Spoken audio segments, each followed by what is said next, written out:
we've got to 3 minutes past, so I think we'll say go. As I said, we are recording this, so it will be available later for anybody who can't make it. Okay, so I guess first of all, just to say this is a talk that's part of the GW4 Open Research Week event, and I'll pop a link in the chat. There's still time to sign up for other events that are happening later on in the week. But as regards this one, this is going to be a talk on open source hardware from Penn. Penn is a postdoctoral researcher here at the University of Bristol with an interest in open science, open source, open research, citizen science, and background in ecology and conservation. And is also one of the authors of UKR and Primer on open source hardware, which is why we've invited him here today. So yeah, thank you very much, Penn. And yeah, over to you. All right. Thank you so much, Zoja, for that introduction. So I am currently a postdoctoral researcher at the University of Bristol, doing research on various aspects of open research and research on research. My original background is in ecology and conservation, like Zoja just said, but in more recent years, I've been involved in various open source communities. And that led me to giving various talks about not just the role of open source software, but also open source hardware and how they can improve the way we do research in a more equitable and reproducible way. So just very quickly for today's talk, I'd like to give you an overview of its structure. I will start with my views on open science, how I came to it, what I think it means, and how that relates to open source hardware. This is what, of course, will be the main part of my talk today, where I will tell you what it means, very successful examples of open source hardware, and all of the benefits and ethical motivations that open source hardware bring to our research. And I will lastly end with some suggested actions that both individual researchers and research institutions can take to include open source hardware in the open science and open research discourse.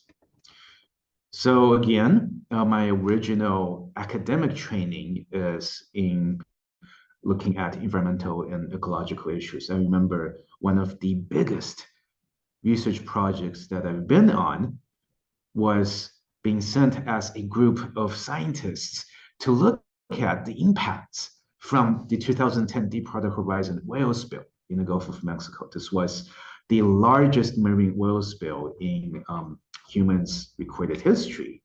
And I remember we collected this huge data set of tens of thousands of images documenting how the oil spill impacted marine organisms in the Gulf of Mexico. And that was the first open data set that I published in my life. And it got me to start to think about, the need for doing more open science, right? Now, the interesting thing is when you think about open science, and when you ask 10 people what open science means, you will probably get 10 different answers. And so to lay the foundation for the rest of my talk today, I like to go over what open science means for me so that we're in sync. And the way I like to think about it is the difference between science and alchemy. So I got this idea from the author called Cory Doctorow, who has a really cool quote that I always use in situations like this.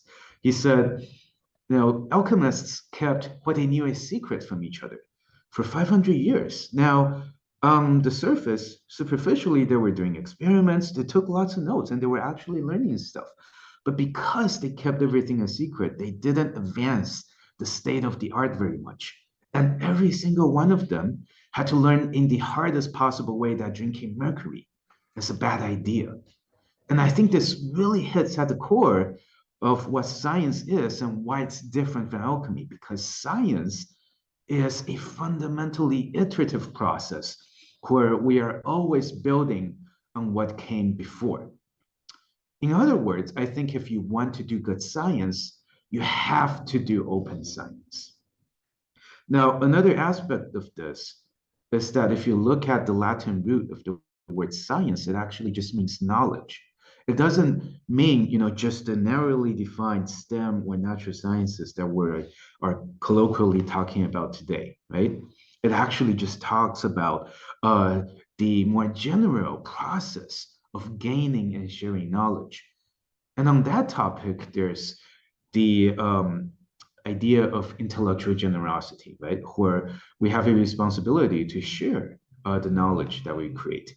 And I think a very important flip side to this is intellectual humility, where if you think about all of the research and the science that you do, it is just adding a little bit on top of the huge pile of knowledge that people have created before us.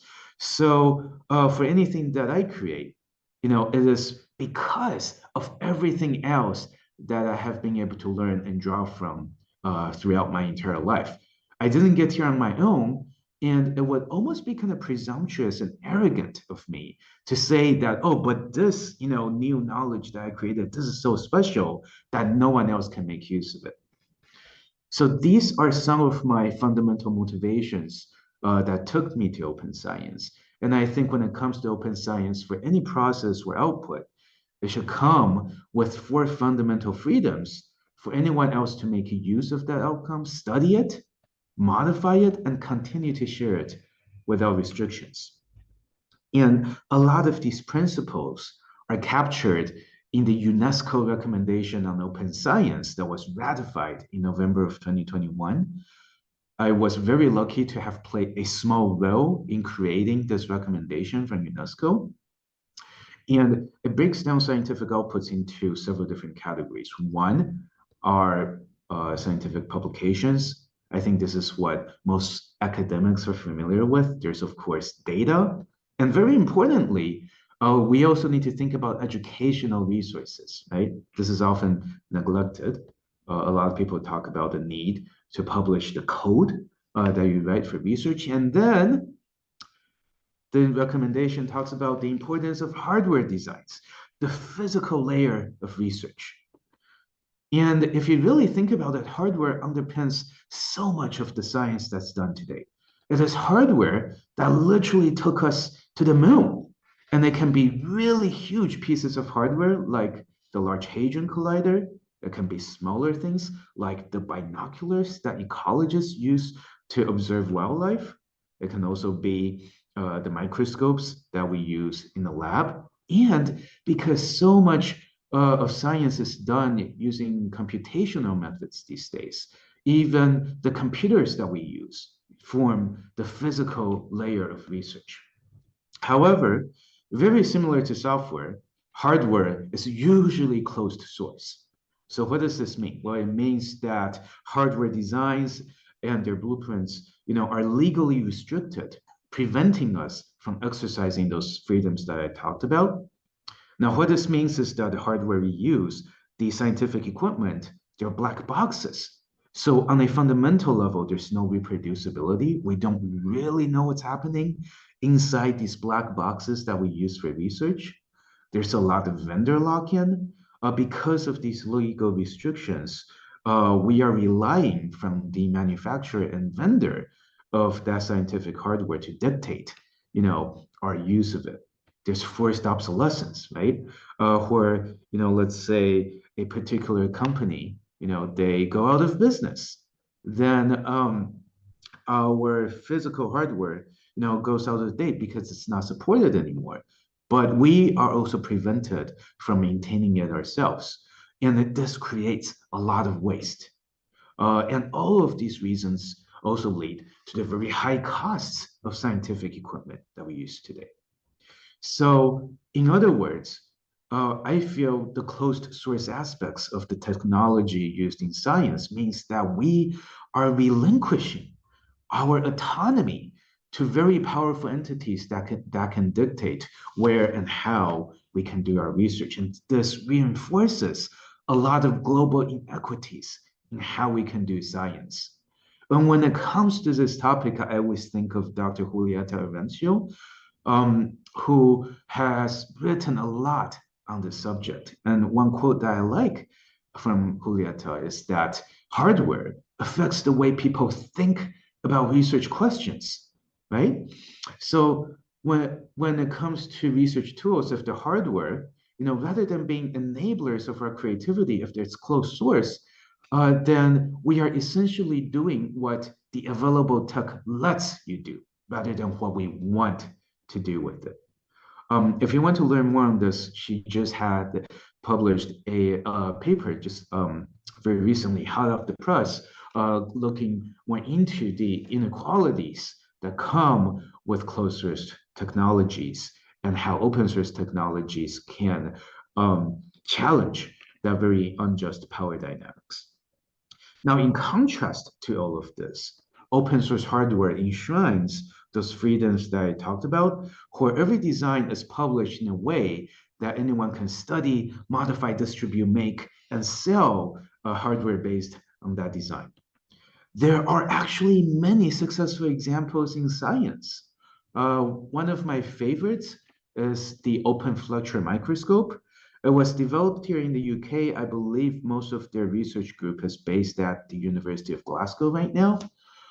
This is a completely modular microscope where you can swap out the different components, you can change the design, you can adapt it to do all sorts of things. It starts with basic features that you might expect, such as bright field imaging, in this case of stained blood smears. It can also do fluorescence imaging. But what's really cool is that a different research lab actually took the open source open fluctuator microscope designs to improve it.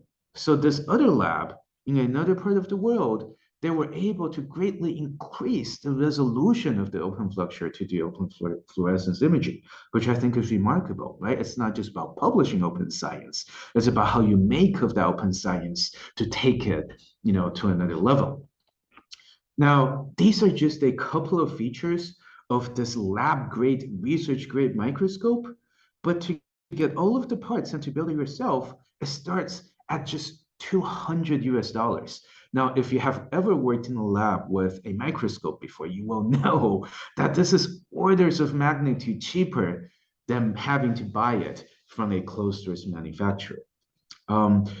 It also allows so many adaptations to deal with different research questions. So for example, this picture actually came from people using it for malaria diagnosis, using locally produced and maintained open fluctuator microscopes in several sub-Saharan African countries. And I think that is absolutely remarkable.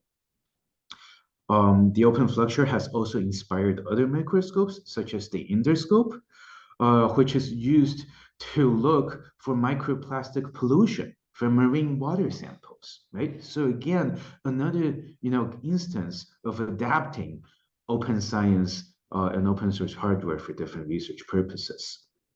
So I love the open fluctuator as an example, but open source hardware has been developed by scientists in different disciplines as well. Another really cool one done by one of my colleagues in Germany is the Open Source Imaging Initiative, where they're gathering a consortium of scientists to develop completely open source MRI machines, that come with complete blueprints and specifications for how you can build it by yourself. And they're really taking off. And you can see here, some of the MRI images that they were able to get from one of their test subjects. Some engineers have developed the Liber Solar project, which is developing core infrastructure for renewable energy, in this case, the core components for solar power.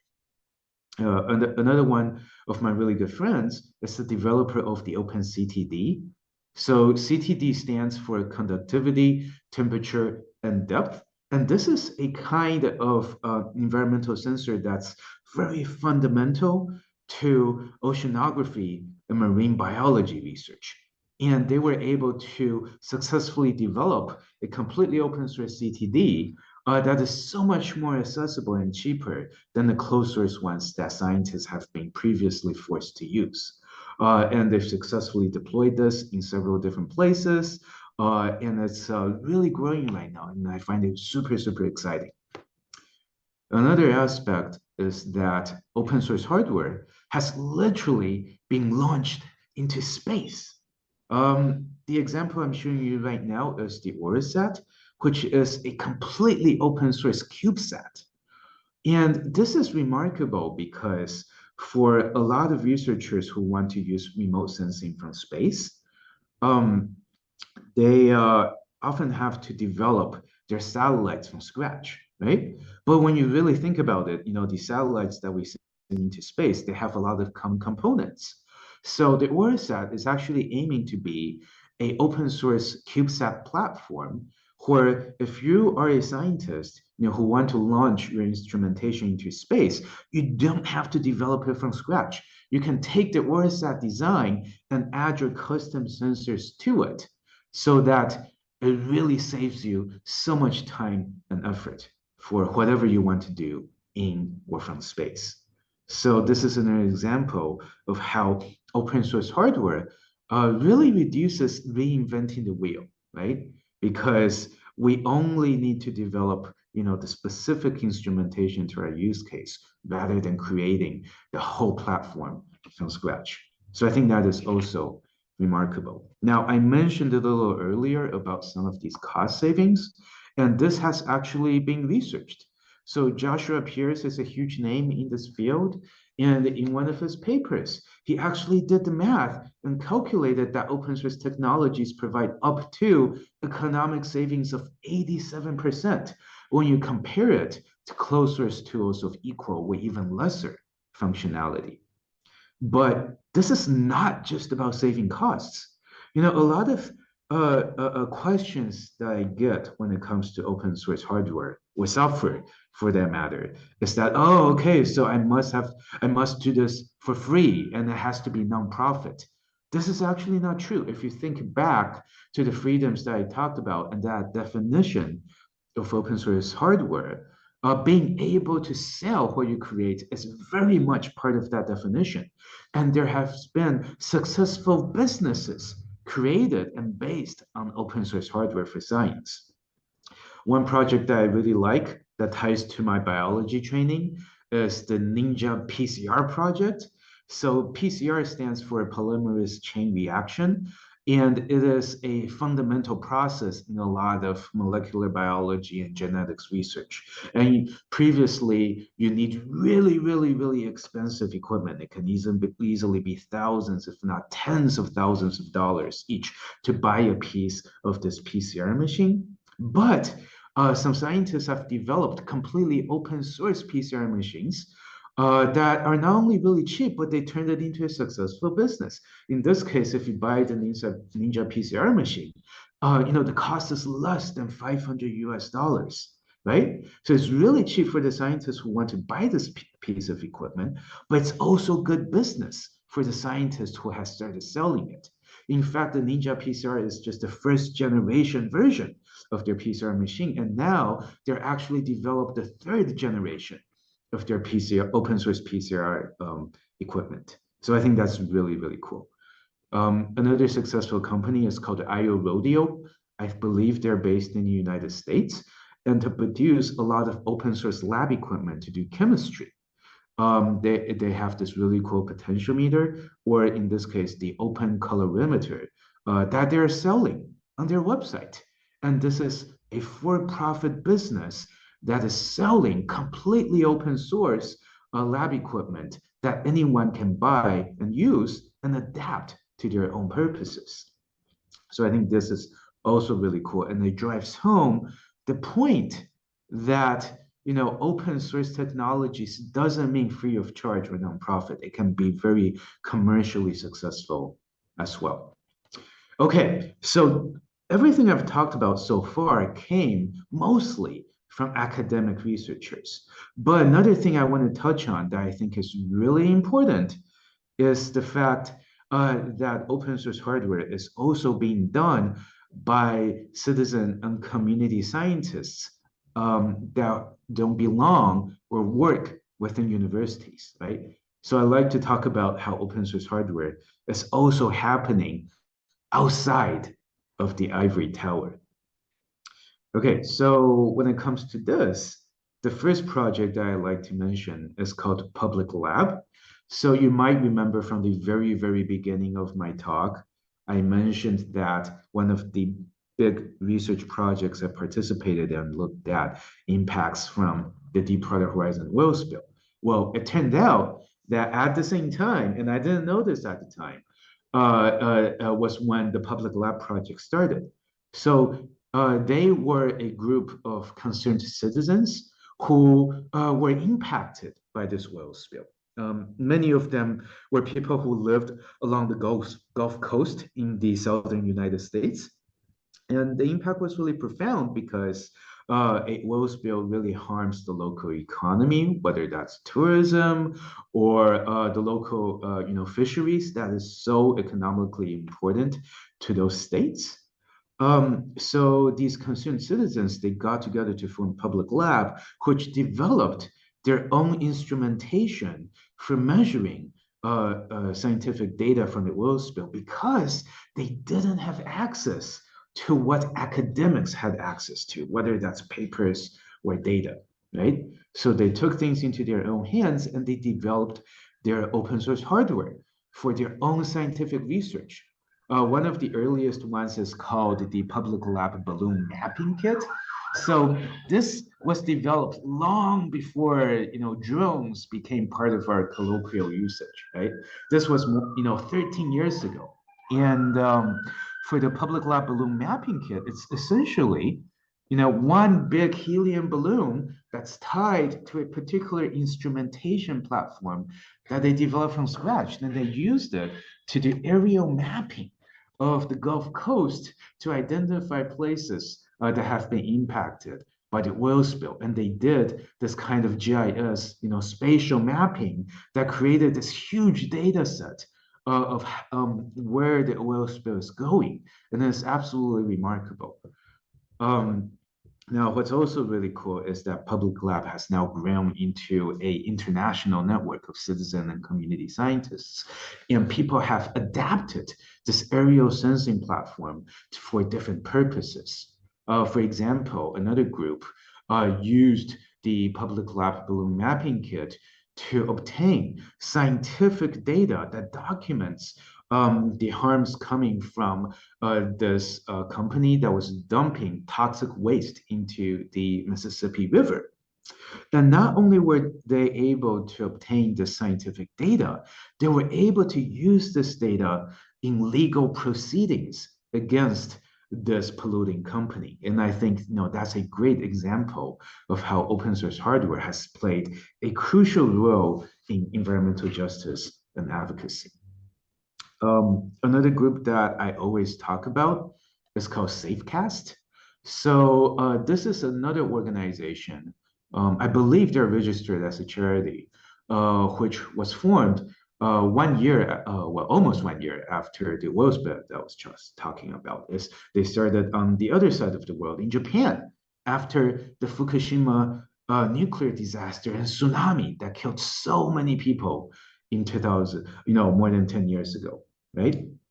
And what happened then was that, again, people didn't have access to up-to-date information on the locations and the spread of harmful radiation coming from that nuclear plant in Fukushima.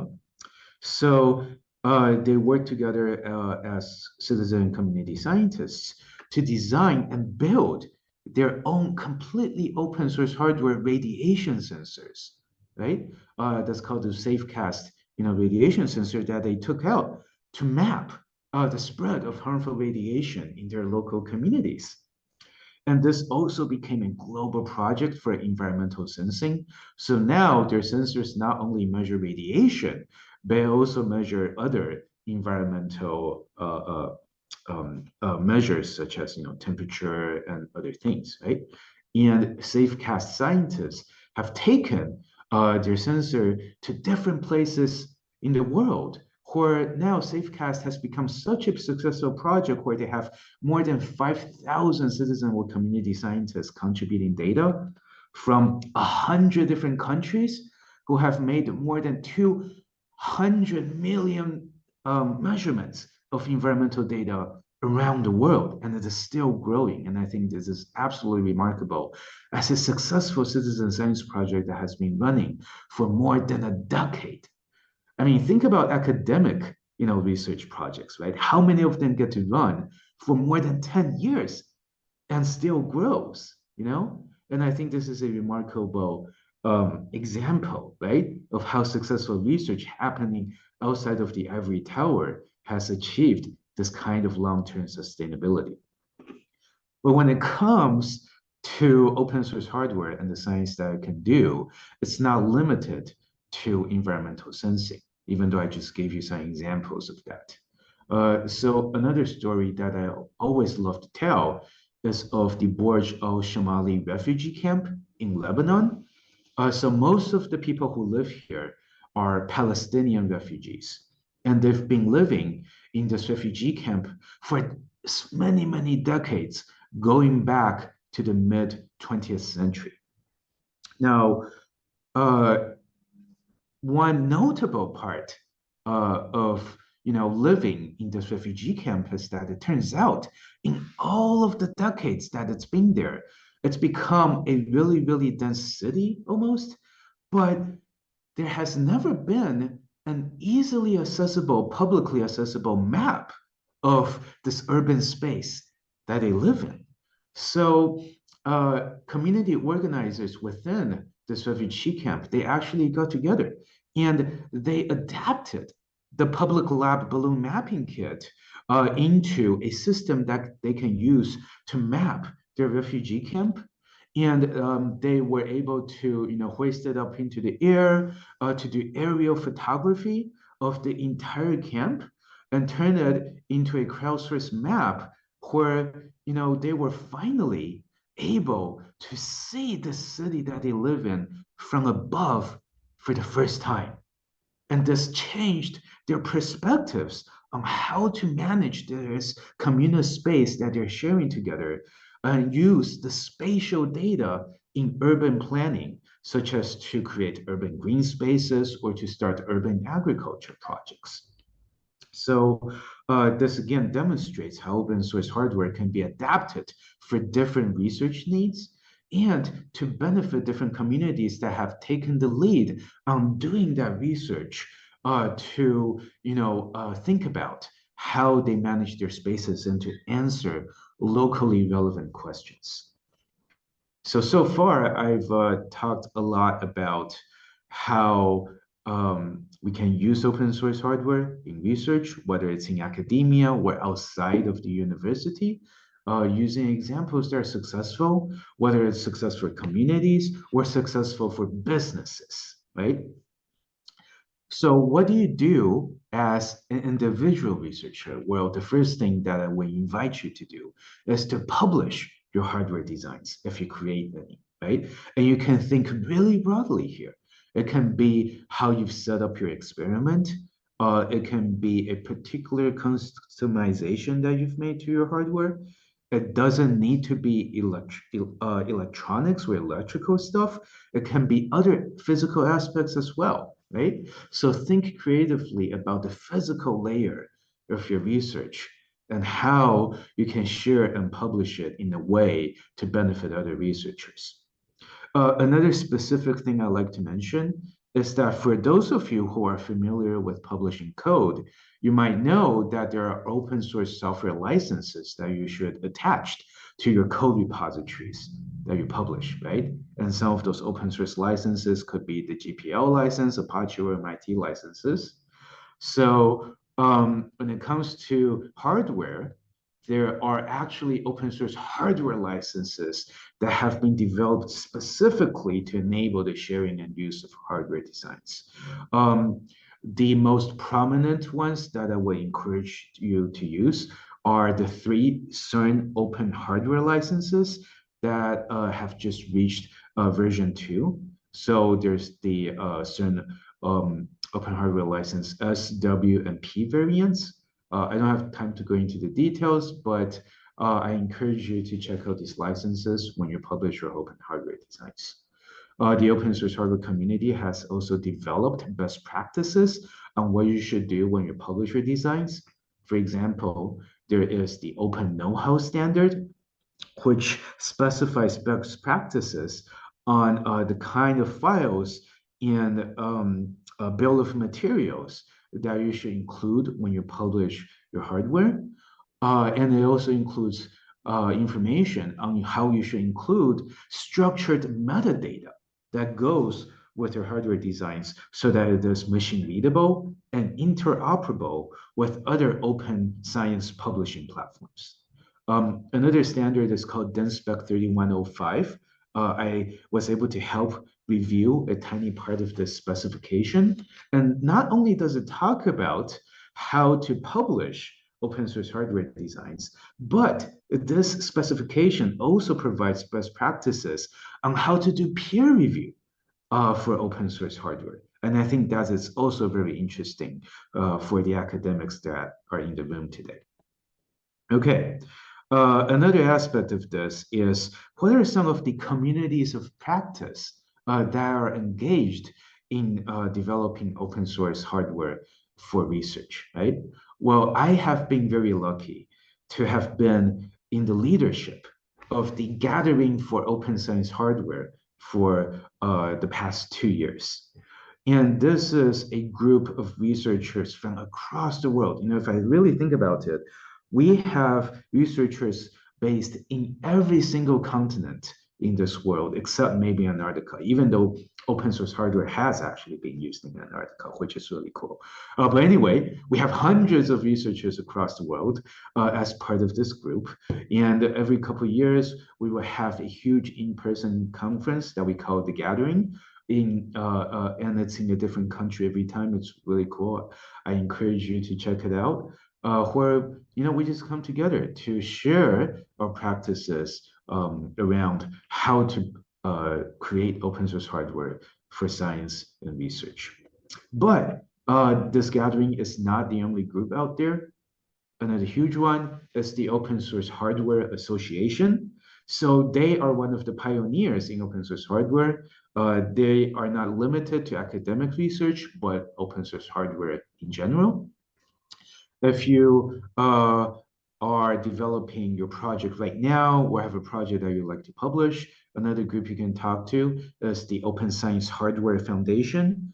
Full disclosure, I am a board member on this foundation, but we are trying really hard to not only push for open source hardware policy in scientific policy, but to also serve as a sponsor or fiscal sponsor for some open science hardware projects as well. So if you have need for those kind of support, you can also talk to us. Another really cool group is the Internet of Production Alliance. And they are doing amazing work on thinking about how to decentralize and ease and enable the manufacturing of open source hardware across the world. Okay, now I mentioned policy just now, and we've been really lucky to work with UNESCO, the United Nations Educational, Scientific, and Cultural Organization, to include open source hardware guidance in their policy toolkits for the national governments that are represented in the United Nations. And I'm pleased to report that the guidance documents that we've created to UNESCO is about to be published. The DOI you see right now should be coming online, very, very soon. So also check that out for national level policy guidance for open source hardware for open science.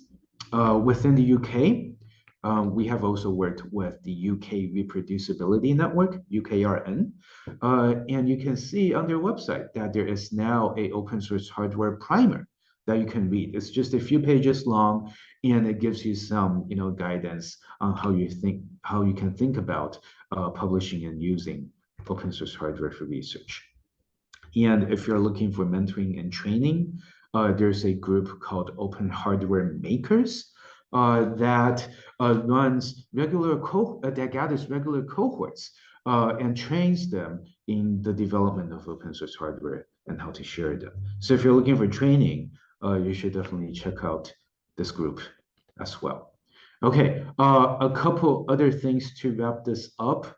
One is that I know a lot of us are based in universities across, several different places, right? So on that note, I like to highlight a policy report that just came out called Supporting Open Science Hardware in Academia.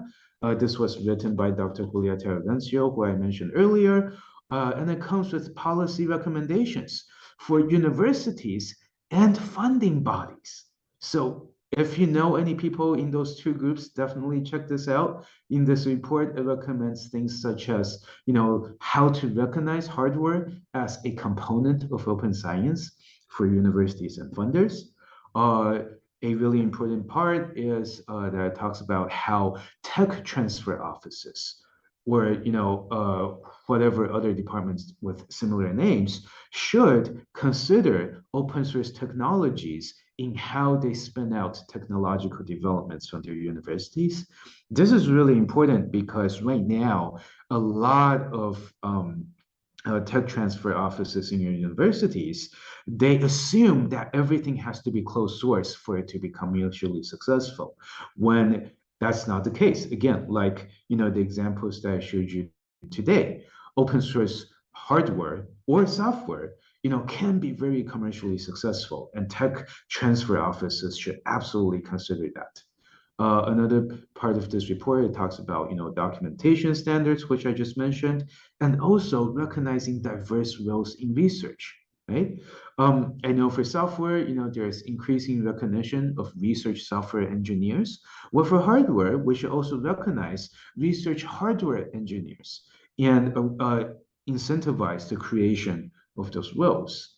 And another interesting aspect is that this report talks about, how universities and funders should create purchasing or procurement policies that would incentivize open source hardware. Okay, another report that just came out from some researchers at TU Delft, I believe, in the Netherlands. It's called Creating an Open Source Hardware Ecosystem for Research and Sustainable Development. So this is a great report that ties, the importance of open source technologies into a lot of the sustainability goals that funders and universities have. So I also highly encourage you to check out this resource. Okay, so these are some of the things related to open source hardware and how that impacts research. And when it comes to the word open, very many people think about it in terms of a spectrum, right? You might have completely closed research on one end of the spectrum and more open research on the other end. So when it comes to open source hardware and software, if you meet that definition, then you are placed on a particular end of the spectrum.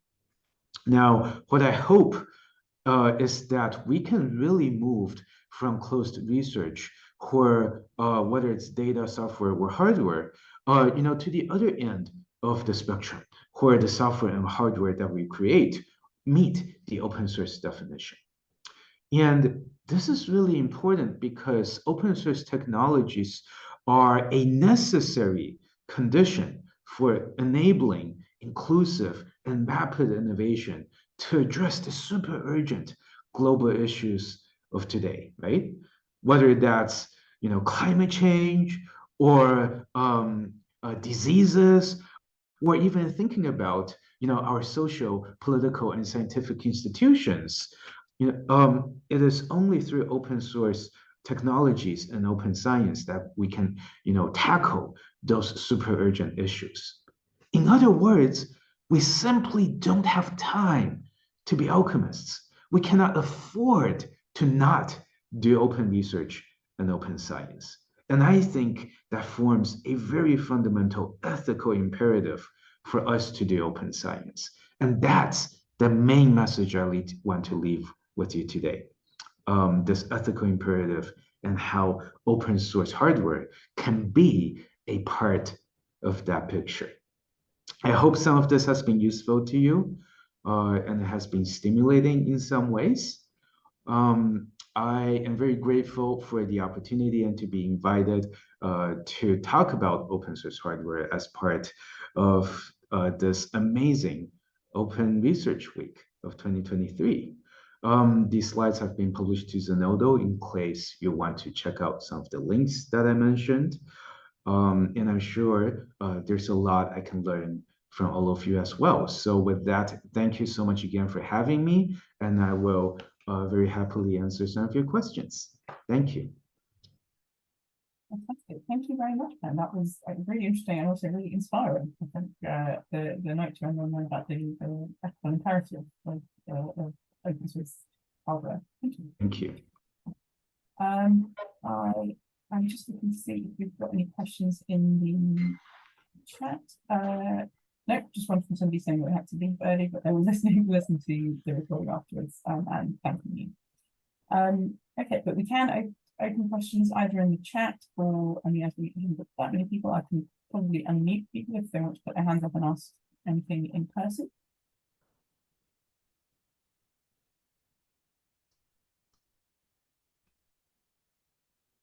No.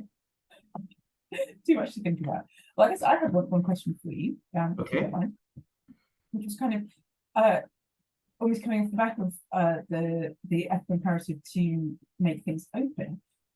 I was thinking of the example from open source software of software that has potential to harm. So, for example, the example of researchers working on image generation deepfake software, which obviously you can see great potential for misuse there. And so, and you know, that raises a lot of questions about where the responsibility lies to think about end users and to control end users, and whether that lies on the researcher, on the institution, on big larger bodies, legislation. So yeah, I guess I was wondering how you see that playing out in the context of hardware as well. Yeah, thank you, Zosha. That's a great question. Just to give another example related to the one you mentioned. I remember talking to some literal rocket scientists about open source technologies, and one of them is literally developing a rocket. And they told me, yeah, so for some rocket scientists, they are also want to do open science, and they want to share their rocket designs. But if you really think about it, rockets is a generic platform. You can put a lot of things onto the rocket and you can send it to any destination. It could be a satellite into space, or it can be explosives that you send to another place on this planet. So again, right, like you said, where does the responsibility lie, and where should the interventions come in? And I think that is a very difficult and complex question to consider. And there is actually a lot of talk about this right now, whether within the open science community or more broadly in different open source technology communities as well. One interesting discussion within this is that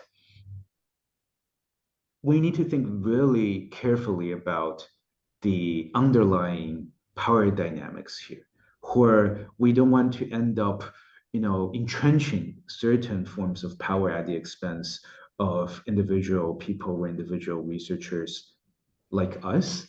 And what I mean is sometimes some governments will propose regulations, to prevent some of the harms, but in a way that creates a lot of regulatory capture.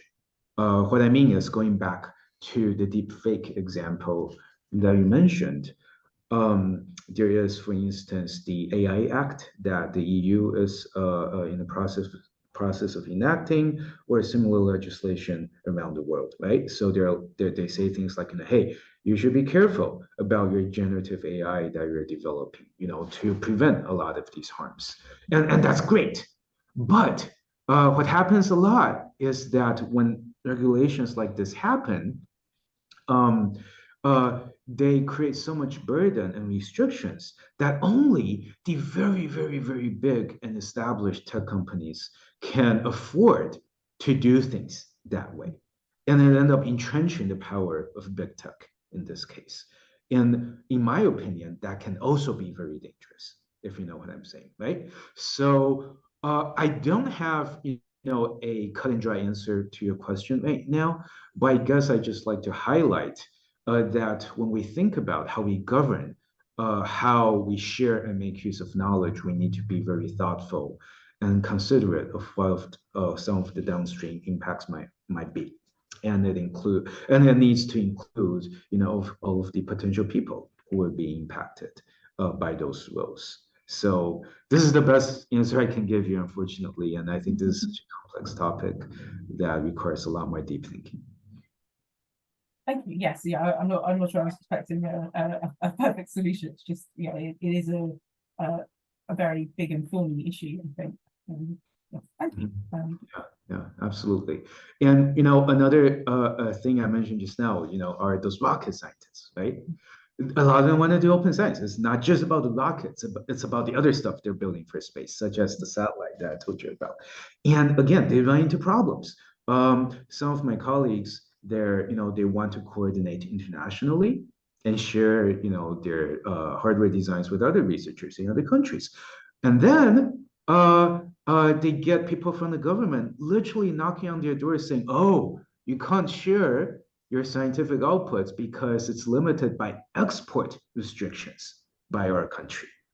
And I'm sure, when those export restrictions were enacted, they didn't even think about, scientists wanting to collaborate internationally, right? So another unintended consequence of some of the rules that we create for ourselves. Yeah, it's interesting to just think about the interaction between the democratization of access to these sorts of bits of tech and the impact on things like the proliferation of space relish, space debris, and the impact that has on other types of science, observatory and telescopes and that kind of thing. Because obviously there's that kind of trade-off between being able to put more things into orbit and then blocking access from the ground, visual access from the ground, and seeing the impact that has on other things in space. And yeah, who gets to decide what has priority?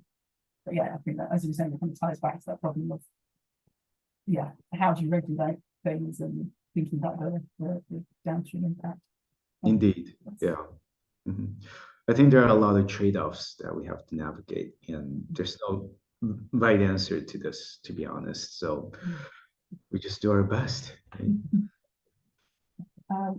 I realize I've been monopolizing these slides. Anybody else have any questions, comments, anything like that to find before we go? Yeah, I recognize, I certainly know from my experience that when I talk to a lot of open sciencey people, they haven't considered the physical and hardware aspects before. So this might be a bit of an alien kind of novel topic to some people. So I hope my introduction to it is adequately accessible. Thank you very much. Well, I think in the absence of any questions from anything else, I don't think that's anything in the chat getting then I will do this to a close now and give you a spare 9 minutes at the end. So just nothing remains to say, but again, thank you very much, Ben. That was a really, really interesting talk, and certainly has given me a lot to think about. So thank you very much. Thank you so much for having me. It's great to be here.